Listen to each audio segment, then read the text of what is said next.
Ошондо жария ушундай болот: Я уммата Мухаммад, ухруджу иля Роббин Карим, ю'тил жазила ва ягфиру занбал азим. О Мухаммадтын үммөтү, о Мухаммад пайгамбардын үммөтү, силер берешен жомарт Роббиңердин алдына келгиле. Ал болсо сыйлыктарды берет. Рамазан айында орозо кармап, кечиндесин таравих намаз окуган адамдарга Аллах субханаху ва тааля сыйлыктарын берет жана күнөөлөрдү кечиретет. Ошондо качанда адамдар айт намаз окуганга мечиттерге же болбосо аянттарга барган кезде Аллах субханаху ва тааля периштелерден сурайт: качанда адам баласы орозо кармады, орозонун ичинде ибадаттарды кылды, Куран окуду, фитирин берди, зекетин чыгарып, жакшы амалдар кылгандыгынын кандай сыйлыгы бар деди. Ошондо периштелер айтышат: анын сыйлыгын я Алла өзүң гана бересиң я Роббал аламин. Ошондо Аллах субханаху ва тааля периштелерге айтат: Я малаикати, фа инни ушхидукум я малаикати, анни кад жаалту савабахум фи сиямахум шахру Рамадан ва киямахум ридайи ва магфирати. О менин периштелерим, кимде ким Рамазан айында орозо туткан болсо жана кечинде таравих намаздарга келген болсо, мен алардын сыйлыгын, мен алардын соопторун, өзүмдүн ыраазычылыгымды жана алардын күнөөсүн кечирем деп мен Аллах Таала вадам аламын дейт. Мындайча айтканда, Рамазан айында орозо кармап, кечинде таравих намазына келгендердин сыйлыгы эмне? Сыйлыгы Аллах Таала ушул адамдардын күнөөсүн кечиремин дейт. Жана Аллах Таала ушул адамдардан разы боломун дейт. Жана Аллах субханаху ва тааля айтты: Эй пенделерим, салуни фа ва иззати ва жалали ла тасалуни л-яума шай'ан ли-диникум ва дуньякум илля у'титум ияху. О менин пенделерим, силер бүгүнкү күндө менин өзүм изаттуулугума жана өзүмдүн чоңдугума касам ичемин. Сурагыла, кайсыл нерсени силер дүйнөгө болобу же акыретиңерге, диниңерге тиешелүү болобу, кайсыл нерсени гана сурасаңар, Аллах Таала бардыгын беремин дейт. Биз Аллах Тааладан бүгүн эмнени сурасак, Аллах Таала бардыгын беремин дейт. Аллах субханаху ва тааля адам баласын өтө бир кыска мөөнөттө жараткан эле.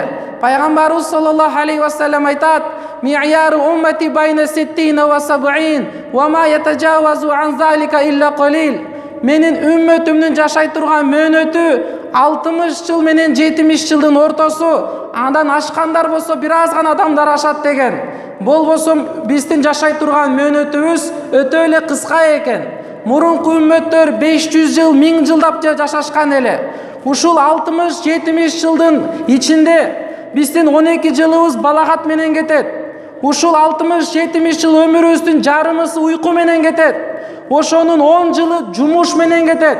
4 жыл тамак же менен кетет. Дагы 4 жылыбыз бекерчилик менен кетет. Ушул 60-70 жашообуздун таза биздин 2 же 3 жыл эле ибадатка калат экен.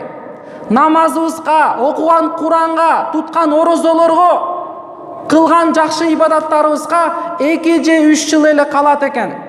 Өтө алсыз үммөтпүз, бирок бул дүйнөдө эң акыркы кыямат кайымда эң биринчи сапка турган ушул үммөт болот экен.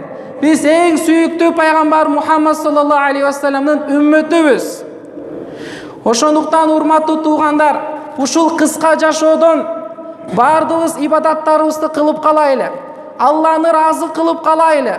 Ушул жашоодон баарыбыз тең өтүп кетебиз. Кааласак дагы, каалабасак дагы Аллахтын астына бара турган күнүбүз бар. Ошондуктан кыска жашоодон Аллахты разы кылып калайлы. Эртең бардыгыбыз тең мүрзөгө бара турган жашоо бар.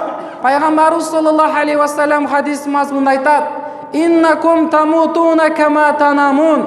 Силер бардыңар кечинде барып, уйкуңарга барып төшөккө жаткандай эле бир күнү келет, бардыңар мүрзөгө барып жатасыңар.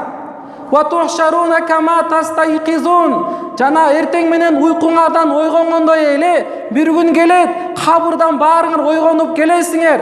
Сумма ла тухасабуна бима кунтум та'малун. Анан бир күн келет, бардыңар бул жашоодо кылган ар бир амалыңарга эсеп кысап бере турган күн келет.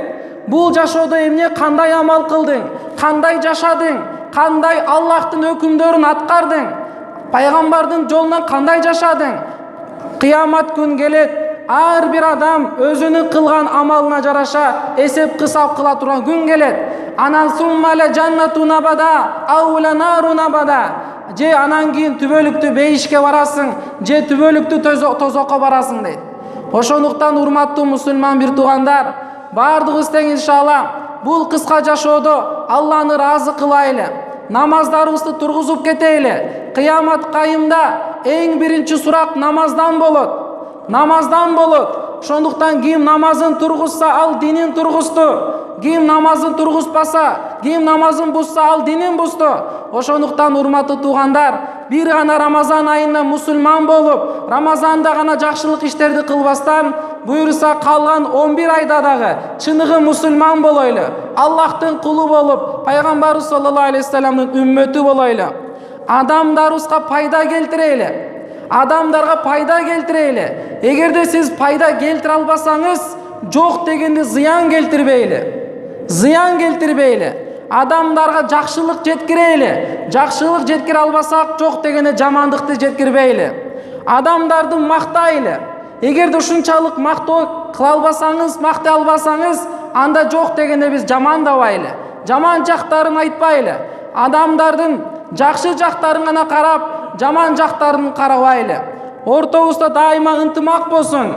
Чыныгы мусулман ким? Чыныгы мусулман анын тилинен дагы, анын колунан дагы башка бирөөлөргө зыян жетпеген болсо, эч кимге зыянды жеткирбейли. Тилибиз менен дагы, колубуз менен дагы башка бирөөгө биз зыянды жеткирбейли. Бул майрам бир гана мусулмандардын майрамы эмес, балким периштелердин дагы майрамы болуп эсептелинет. Ошондуктан бардыгыбыз тең аракеттерди кылайлы.